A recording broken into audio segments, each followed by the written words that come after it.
Is it a good idea to pair the RTX 4070 Ti Super with the 4K monitor to play the latest games? Let's find out. I'm using the MSI Ventus 2X 4070 Ti Super paired with the i7-14700K FPC build, and we'll be experiencing the games on the 4K 144Hz MSI G321CU monitor. If you're interested in any of the products featured in this video, then you can get them on Amazon at the links in the description below. Horizon Forbidden West perfectly represents an average AAA title in 2024 in terms of performance. But we will have a look at more GPU-demanding games later on in the video. Graphics settings are absolutely maxed out and field of view is increased to the maximum. And to start with, I want to check out how the 4070 Ti Super performs at native 4K resolution, which means that there is no upscaling and no frame generation. The performance is very close to 60 FPS, however, we do get dips below 60 from time to time. That's 57, 58 right there, 54. Oh, let's have a look at the performance inside this tavern. Oh yes. This is one of the most intense scenes in the game, and we are getting close to 50 FPS. So this is not exactly what we are looking for. Even though it is absolutely playable, we are looking to achieve a consistent 60+ FPS experience. And it appears that it is not possible at native resolution. So even in an average-looking game like this one here, no ray tracing, you still have to use upscaling. Let's select DLSS quality. And this is much better. 70+ FPS right off the bat. Very nice. Oh, 80+. Just to be clear, for anyone new watching me, I have nothing against upscaling. I actually like it. I use it all the time in newer games because it is just so good. I honestly cannot tell the difference between DLSS set to quality and native resolution on a 4K monitor. And this is a 32-inch screen, which is quite big, so that tells a lot about the image quality DLSS delivers. This is a lovely experience, and even when we are inside of the tavern, FPS still stays well above 70. Have a look at that. I've seen 74, 75, oh, 72. That is the lowest number I've seen so far. This is a very pleasant experience. I could play this game like this, no issues. It's actually very enjoyable. If we want to take full advantage of this 144Hz monitor, then we have to increase that FPS. And we can just lower DLSS quality down to balanced. Let's have a look at what kind of performance that will yield us. Oh, 89, 90 FPS. That is not a lot actually. So I'm guessing that to get to 120 FPS, we could use DLSS quality and frame generation. And unfortunately, it's nowhere close to 120 FPS. But we're getting a solid 90 FPS experience, which is one level better than 60 FPS, and I can actually feel it with my eyes. Yes, the image is much more fluid on the screen. Obviously, you will not see the difference because this YouTube video is 60 FPS. That's the maximum you will see. So we'll have to have trust me bro kind of agreement over here. Let's make a final adjustment. DLSS upscaling set to balanced actually looks quite nice on a 4K display, so let's try that to improve the performance a little bit more. It is not groundbreaking, but we are getting that consistent 90+ FPS, and sometimes we're getting even above 100. That means that even in worst case scenarios, FPS should stay close to 90. Yes, indeed, I've seen 92 FPS just then. Inside of this tavern, oh, 92 once again. So there you have it. You can have a good time in a game like this if you are using DLSS resolution upscaling quality or lower. But even if you decide to run with DLSS quality, it is fine. You are going to have a good time. Hellblade 2 is one of the most graphically demanding games of 2024 so far. Running it at native 4K resolution with maxed out graphic settings is not an option. Check this out. Even in this scene right here, we're getting 30 plus FPS, which means that in worst case scenarios, it will drop well below 30. And even lowering graphics preset down to medium will not help us much. It is still not 60 FPS, not even close. We're getting 52, 50, 48, which means that in worst case scenarios, it will still drop to 30 plus.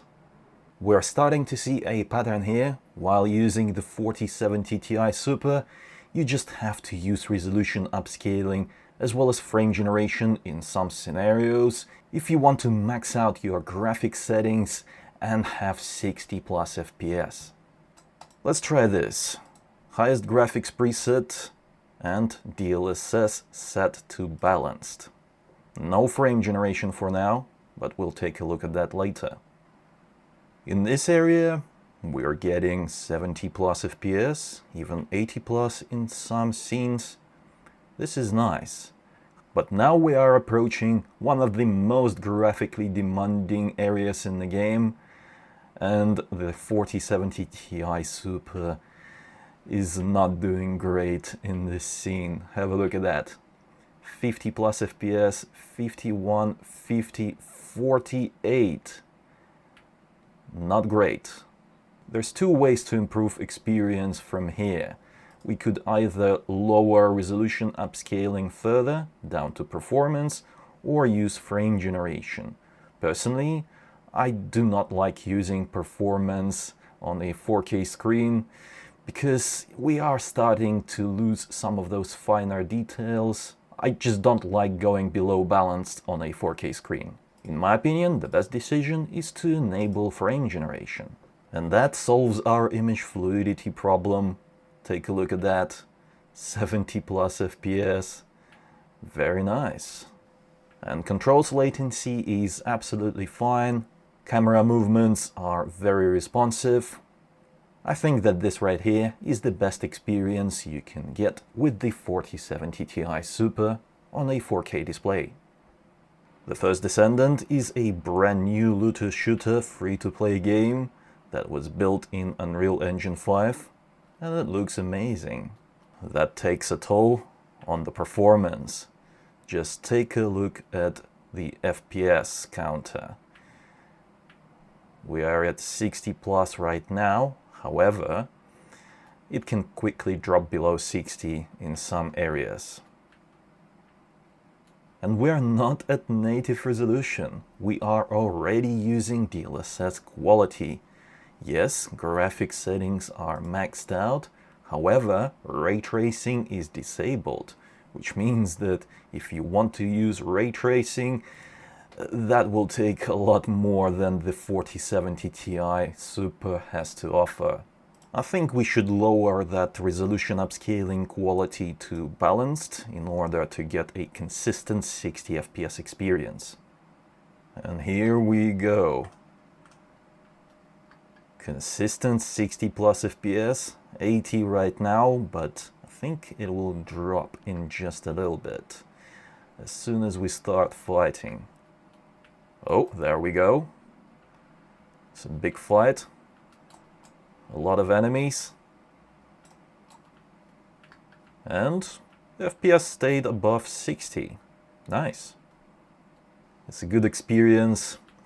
However, we could use a little bit more image fluidity because this is a fast-paced game. And ideally, I would like to see something like at least 90 FPS to enjoy this game properly. Let's see if frame generation can help us achieve that. Not quite. because there are still dips below 90. The image looks much smoother, much more fluid. I wonder, is it even possible to use ray tracing on Ultra with the 4070 Ti Super in this game? Is it going to be possible if we choose upscaling set to performance and frame generation enabled? Let's check it out.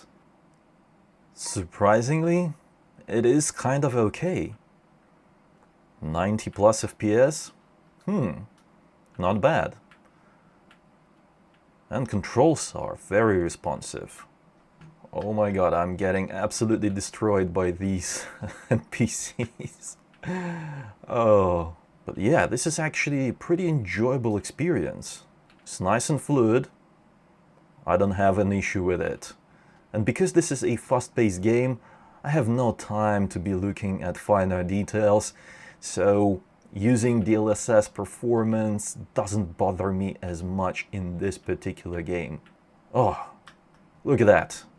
90 FPS, sometimes it does drop just below 90, but this is good. Even 1% lows are staying well above 60 FPS. Now we just have to check, can we achieve a 120 FPS experience if we disable ray tracing, keep DLSS on performance and use frame generation? Oh yes, let's go! 100 plus FPS. Although it's not quite 120, but it is much more pleasant than what we've had previously. Yeah, in this game, due to its fast-paced nature, I don't have a problem with using DLSS resolution upscaling set to performance. It is fine. Having more frames is more important for enjoyment in this particular case. Lastly, let's check out Cyberpunk 2077. It came out in 2020, however, it had many updates, including the latest DLSS and ray tracing features, because this game is kind of like a tech demo for Nvidia to showcase their latest technologies. One of those technologies is path tracing, which is the next level of ray tracing, and that is included in Ray Tracing Overdrive preset. It's right there, path tracing, and I wonder, will the 4070 Ti Super be able to run this game with path tracing enabled? We will definitely have to use aggressive resolution upscaling. Let's set it to performance, and frame generation is on as well.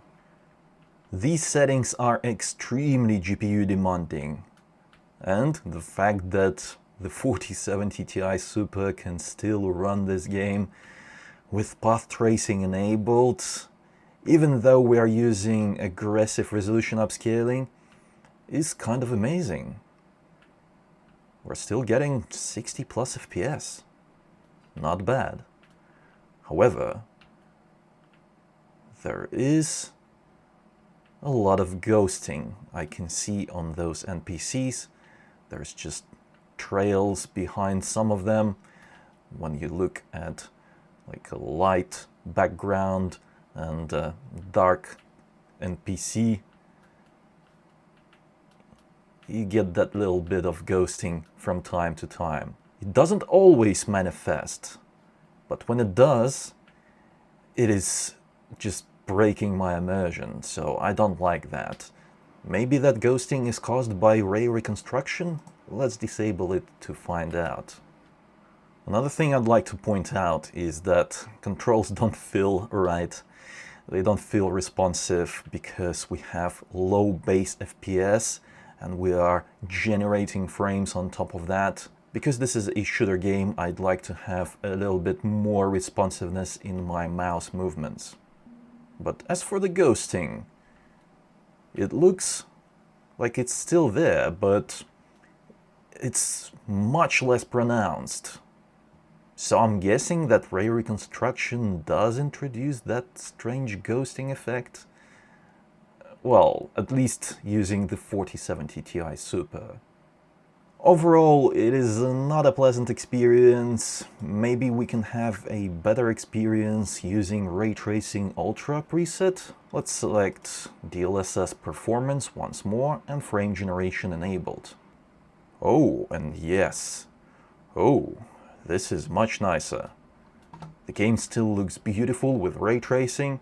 The only thing we've disabled is path tracing at this point, and the controls feel much better. I mean, this is actually great experience. I'm loving it. My crosshair is nice and... Oh, you want some beef? Let's go. Come at me, bro. Let's go. That's what you get. As you can see, it is still possible to experience ray tracing using the 4070 Ti Super. But it comes with a caveat. You have to use DLSS upscaling set to performance, as well as frame generation. Generally, the image quality still looks brilliant. I don't see any issues with using those features to boost FPS and, as a result, improve our gaming experience. If you're not a fan of ray tracing, then you can disable it. Let's select Ultra Graphics Quality preset, disable resolution upscaling, so this is native resolution. Almost forgot to disable frame generation. Let's do that. Unfortunately, even without ray tracing, it is not an option to run this game at 4K resolution native using the 4070 Ti Super. This is incredible. This is a 4+ year-old game at this point.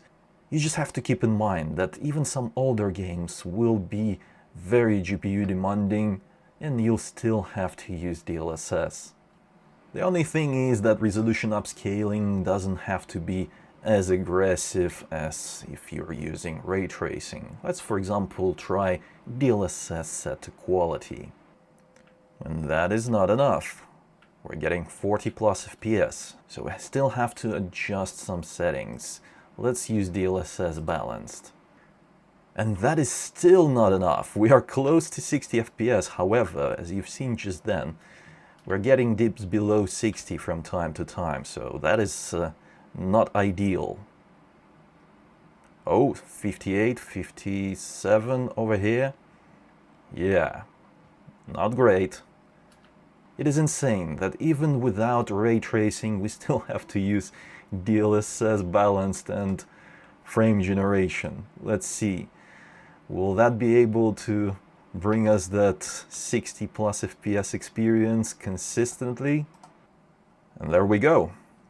This is what you have to do in order to play this game on a 4K screen with the 4070 Ti Super.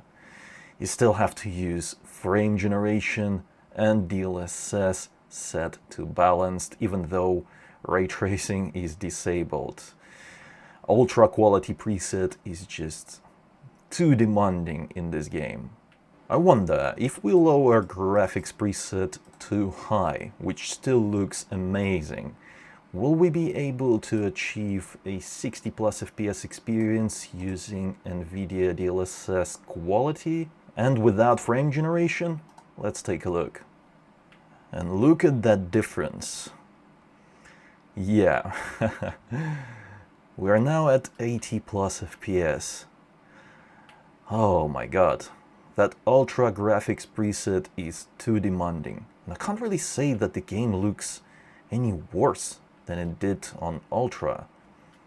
It still looks amazing. And the experience is much nicer. Take a look at that. Image fluidity is absolutely beautiful, and we're getting nice and crisp image with DLSS quality and no frame generation. That sparks my curiosity. What if we use high graphics preset and then enable ray tracing and path tracing? Path tracing is on, ray traced lighting is on. Let's set it to ultra, no reason to go for psycho. And I think we'll have to use DLSS balanced. Oh, and let's not forget to disable that ray reconstruction feature, because It just gave us a bunch of ghosting last time we used it, so I don't want that. And no, even with high graphics quality preset, path tracing is just way too demanding. So it doesn't really matter which graphics preset we are using, we still have to use DLSS performance and frame generation to achieve a good playable experience if we decide to use path tracing. So I don't think this feature is worth it if you are on the 4070 Ti Super.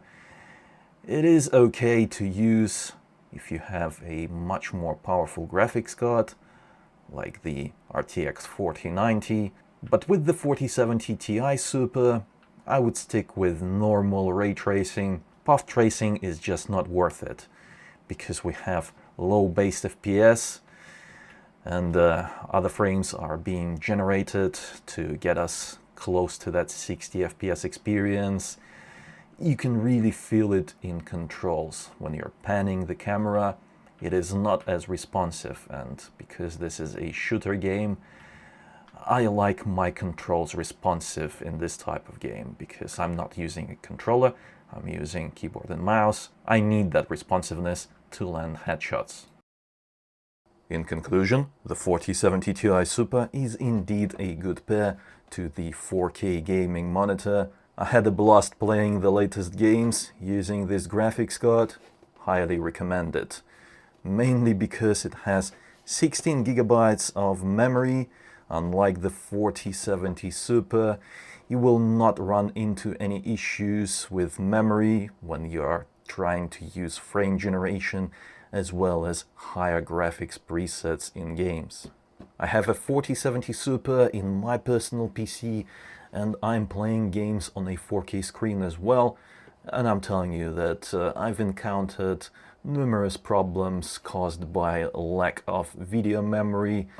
In Ghost of Tsushima, for example, that was the last one, I was trying to use frame generation to boost that image fluidity, and I kept running out of video memory every 40 to 60 minutes or so.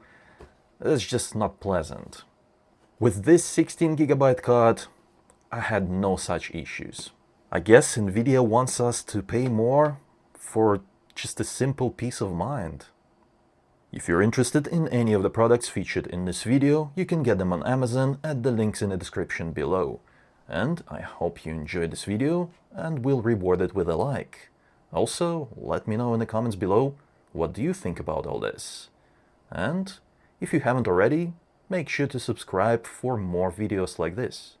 It was I, Vadim. Until next time.